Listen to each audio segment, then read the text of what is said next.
All right, ready to dive into a topic everyone thinks they've got figured out? Sex. But what if I told you there are these surprising psychological facts that could totally change how you view intimacy? Yeah, we often just assume sex is pretty straightforward, especially as we, get a little older. But it turns out there's this whole world of psychological complexity that impacts our experiences and even our well-being. Yeah, and we're going to uncover some truly fascinating insights today. So we've got this blog post. It highlights 8 surprising psychological facts about sex. And then we've also got this scientific journal article. And it really digs deep into women's sexuality, like behavior, responses, the whole 9 yards. Our mission today, to unearth those hidden psychological nuggets about sex and understand how they can kind of reshape our whole understanding of human sexuality. Love it. Okay, let's just kick things off with something that might seem counterintuitive, right? It's called postcoital dysphoria, or PCD. Oh. Yeah, and this blog post describes it as feeling sad or angry or even distressed after sex, even though, we typically associate sex with pleasure. So what's the deal with that? Well, PCD is a real phenomenon, and it really challenges our assumptions that sex always leads to positive emotions. The blog post mentions this certified sex therapist, Ian Kerner, and he suggests that PCD could be linked to, hormonal shifts after orgasm. And in some cases, it might even be connected to past trauma. But, it's not just about hormones, right? We need to consider the emotional and psychological landscape as well. For instance, someone might experience PCD if they feel a disconnect with their partner or they have unresolved anxieties about intimacy. Right, so it's not just a simple mood swing. There could be deeper emotional or psychological factors at play. Exactly. And it's just essential to recognize that PCD is not uncommon. No. And it's definitely something we need to be talking about more openly. Yeah, it makes you think about how many people might be experiencing PCD, but they're just brushing it off as something unusual or personal. Yeah, it's a great reminder to pay attention to our emotional responses after sex and, create a safe space for open communication with our partners. For sure. Now let's move on to a more uplifting topic, pain relief.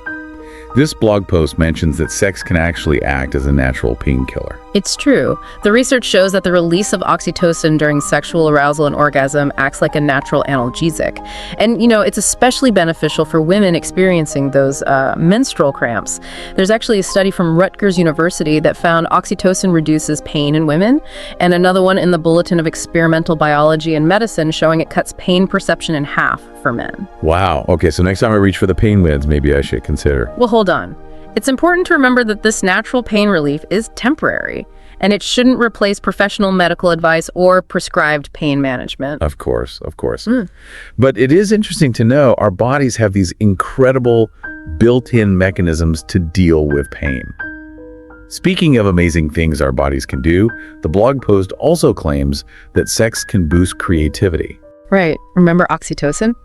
Well, it also seems to enhance what we call cognitive flexibility, and that leads to, boosted creative thinking and problem-solving abilities. So that post-sex clarity is a real thing. Think of it this way. Sex is a creative act, and the biological processes involved can have this, ripple effect, boosting our creativity in other areas of life. Have you ever noticed a connection between your sex life and your own creative sparks? Now that you mention it, yeah. Some of my best ideas have come after moments of relaxation and connection. But this next fact is a bit of a curveball. It's the use it or lose it concept, especially for women when it comes to orgasms. Let's handle this one carefully. The blog post mentions something called clitoral atrophy, and that's when the clitoris can retract due to a lack of blood flow from extended periods without sex. However, it's important to emphasize this is rare. It's not something to be overly worried about. And while a similar condition exists in men, it's called penile atrophy. It's more associated with age or injury, not necessarily a lack of sexual activity. So it's not like we have a ticking clock on our sexuality. Not at all. The key takeaway here is the importance of overall sexual health and well-being. Regular sexual activity can contribute to healthy blood flow and maintain sensation, but it's not the only factor. And open communication with a healthcare provider is always recommended if you have any concerns. That's reassuring.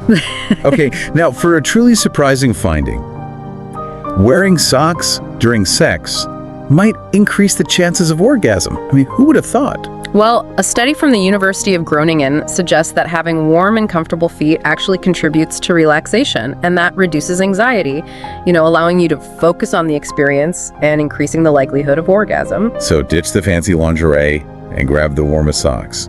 It's fascinating how these seemingly small things can have a big impact on our sexual experiences. Exactly. It just highlights how being comfortable and relaxed plays a significant role in how we experience sex. Okay, I'm filing that sock tip away for future reference. Now let's talk about conception. I think we all learned about the fastest sperm theory in school, but is that really how it works? Actually, that's a common misconception. Sexologist Jill McDevitt explains that eggs play an active role in choosing the winning sperm. It's not just about speed, there are these intricate biological mechanisms at work. So it's more like choosing the perfect partner. The egg is seeking the best match, not just the fastest swimmer. That's a great analogy. It challenges the idea of male competition being the sole driver and highlights the truly complex dance between sperm and egg during conception. I love that. It's a much more nuanced and collaborative process than we often imagine. Now let's shift gears a bit and talk about work-life balance, or in some cases, the lack thereof. The blog post mentions a study from the University of Göttingen in Germany that found a connection between a less active sex life and working long hours. It seems counterintuitive, but it could be this cyclical pattern, right? More work leads to more stress, which in turn can lead to a decrease in sexual activity.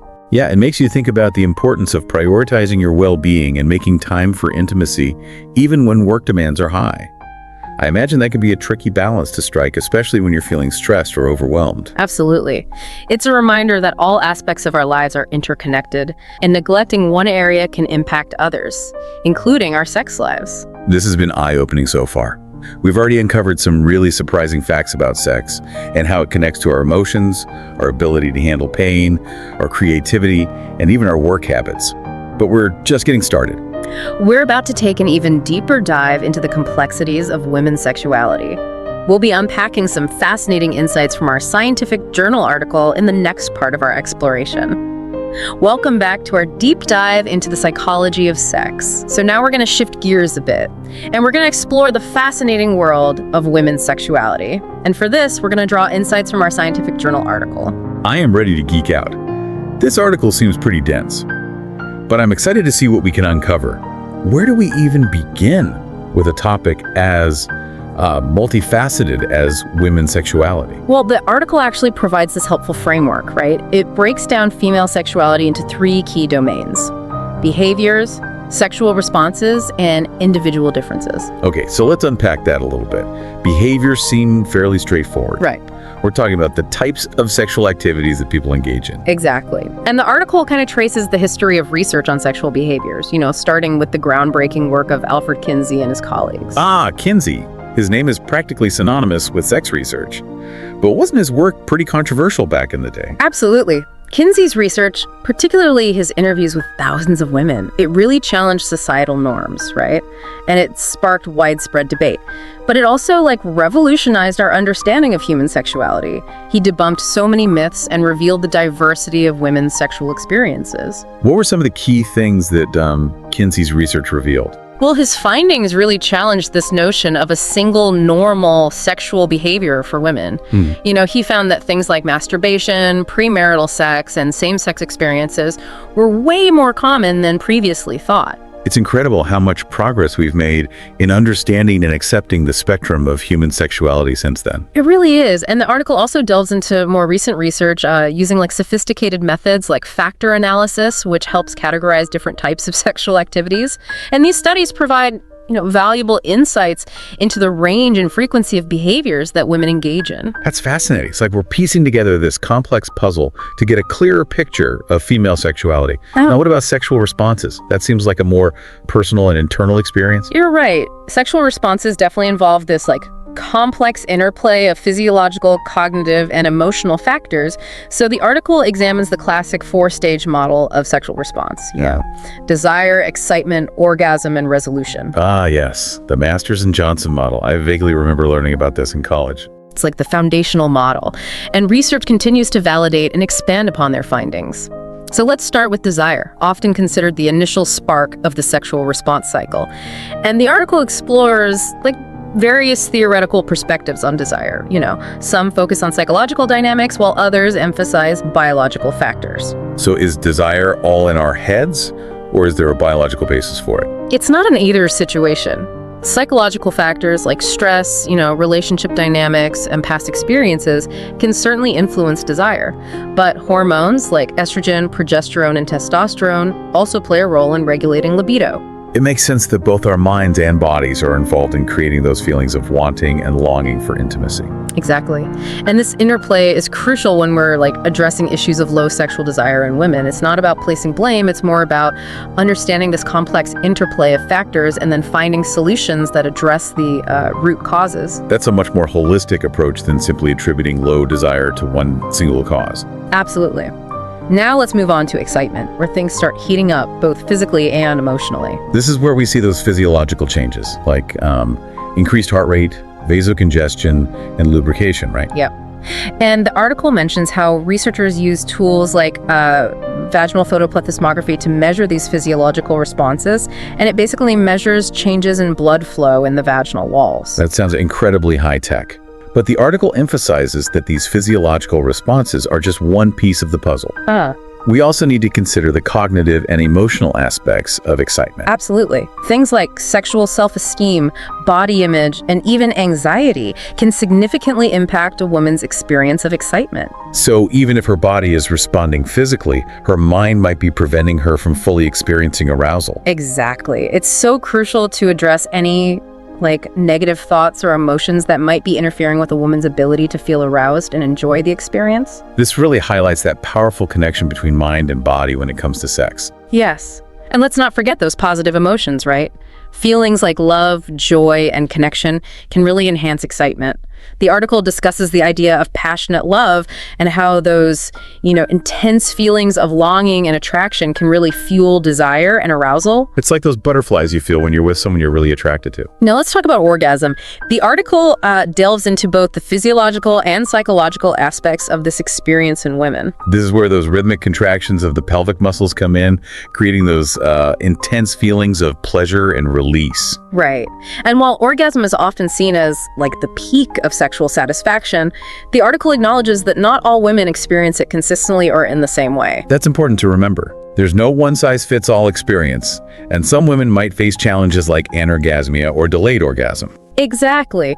And the article discusses these different types of orgasmic difficulties and emphasizes the need for a comprehensive assessment, considering not only the physiological aspects, but also the psychological and emotional factors that might be contributing to the issue. It's not just about achieving orgasm. It's about understanding and addressing any underlying issues that might be hindering a woman's ability to experience it fully. Right. And lastly, we have the resolution phase. That blissful feeling of relaxation and contentment that often follows orgasm. It's like a post-workout feeling, but way better. The article notes that even without orgasm, the body still goes through a physiological resolution, though the psychological experience might differ. That makes sense. Our bodies need to wind down after all that excitement. Now, I'm curious about the article's focus on individual differences. How do things like personality traits and personal experiences influence women's sexuality? That's a crucial aspect of understanding female sexuality. The article discusses research on general personality factors, such as extroversion and neuroticism, and their potential links to, sexual behaviors and responses. So could someone's personality make them more or less likely to enjoy certain sexual activities? It's possible, for example, women who score high on extroversion, a trait associated with being outgoing and seeking new experiences, might be more open to a wider range of sexual activities. That makes sense. It's like those adventurous souls who are always up for trying new things. On the other hand, women who score high on neuroticism, a trait linked to anxiety and negative emotions, might experience more challenges related to sexual anxiety or inhibition. It's like those folks who overthink everything, including sex. And that can create tension. The article also highlights the concept of sexual self-schema, which are basically our beliefs and attitudes about our own sexuality. So it's not just about personality traits, but also how we view ourselves as sexual beings. Exactly.